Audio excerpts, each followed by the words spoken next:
কোন ভারতীয় মহিলা প্রথম আইএফএস অর্থাৎ ফরেন সার্ভিসে যোগদান করেছিলেন? তিনি কে, কোন রাজ্যের বাসিন্দা?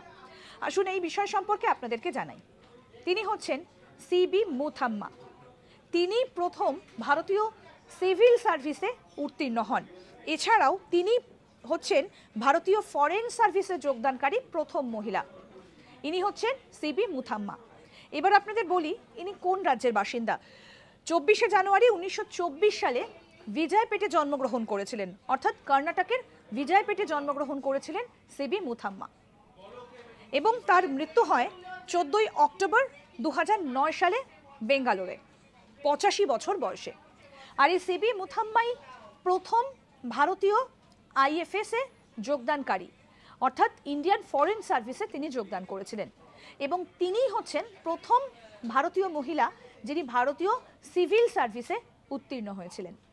এরকম আরও অনেক অজানা আপডেট পেতে দেখতে থাকুন আজ তাক বাংলার ইউটিউব চ্যানেল, সাবস্ক্রাইব করে দিন।